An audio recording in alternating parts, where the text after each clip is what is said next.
But best of luck, fully disengaging. Well, this should be a fun one.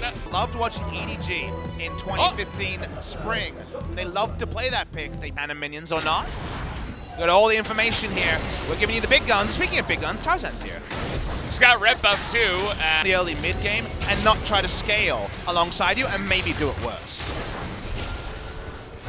Tarzan, not afraid of a fight on this Elise, comes up, is gonna scan out the Jarvan, do a nice amount of poke damage as well. Really just sticking around. He's not backing off of this one. Again, another cocoon lands. And Rascal low himself from the Jason. Can Cuz even get away here? He's gonna flash in and just kill him. Cuz decides, I'm not gonna flash, you can take my life. Smancy was direct nerfed, i.e. you had to have both people in the lane at the same time. We saw none of it. This plan's gonna be used. That's a really nice max range one, but they're gonna continue and no more cleanse here for Pawn.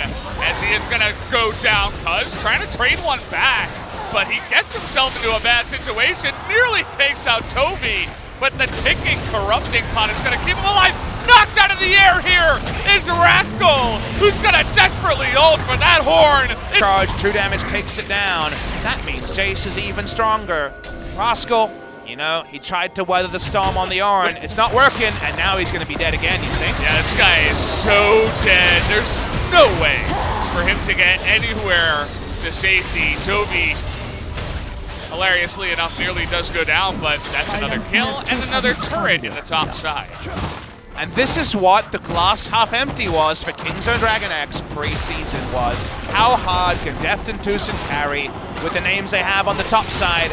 The answer was that they actually had their top side perform oh so well recently, but now they're reaching the next level of opposition teams they weren't beating in that win streak, and unfortunately, it feels like the nameplates are on. The only other real big top, playoff contender that Kingzone has defeated was Sandbox, but that was when Sandbox were going through their own little stretch. They were having some trouble. Look at this rotation. They get everybody going into the mid lane. It looked like a flank, but it was more of a take the turret with the chase. Everything is going to go wide here as Viper going to go invisible. Doesn't have his flash. Does have a stopwatch, but 4 people down here. Is he? I'm not so sure. Okay, well, Deft is going to shut down the hopes of... With his flag down, because he could just straight up die. Yeah, I mean, you talked about all the turrets on the top side being down and just complete darkness, essentially, on the top side of the map here for Kingzone. He doesn't own his jungle anymore. You're not going to go past those brushes as, well, when in doubt, let's try to 4-man the Lissandra. Looks like it should be able to work out here as Toby is going to flash away. Big one comes in, Chaos Storm, but that's going to be denied, okay. Even going to go for the ult, as he's a very intelligent team themselves. They know exactly what Kingzone are going to try to do to get back in this game. The lethality here on Zorn is even chunking the Ornn, but Toby gets himself into an awkward spot here. Ornn gonna come in, not gonna knock him up actually, and there it is. And now Toby, no aftershock, no ultimate, has the shield from the Karma, but that's it. And that's gonna be 2 kills that immediately go the way of Kingzone. And this is Kingzone actually punishing Griffin, who come crashing down to earth for a bit. They totally mismanaged the comp. Your caster curse was so real on Griffin being fully aware of their strengths and their weaknesses. They played to maximize their weaknesses. What value they get out of Elise, Karma, and Vayne? They're none.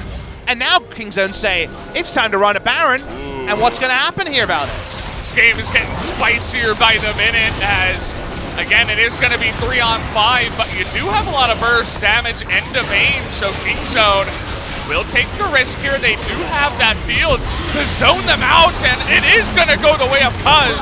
And Rascal is going to be the one sacrifice. So what, 5 people? They're going to begin this one. When does the turn come in? The answer is now, as they're going to knock up 2 people in that corridor, but the Cataclysm is actually on the right side. Doesn't get too much damage for a long time. Toby going to be going in, and Cuz has to be devoured, but Toby, oh man, that's a good stopwatch. It's gonna go down though in the end. Sword now gonna be forced to flash away. It's up to Viper in that front line with the burst damage of the Elise to try to win the fight. They are at least gonna stop Kingzone. We all know the feels there. Kingzone back on the Baron. They'll have Ornn in about 25 seconds. All right, we're doing it again. No Ornorn for now, as you did mention. Rascal's actually got TP right now. Damage is coming in. They're trying to zone away Tarzan on the left side. He's not going to be able to get close enough, and the Baron, again, is going to go the way of Kingzone.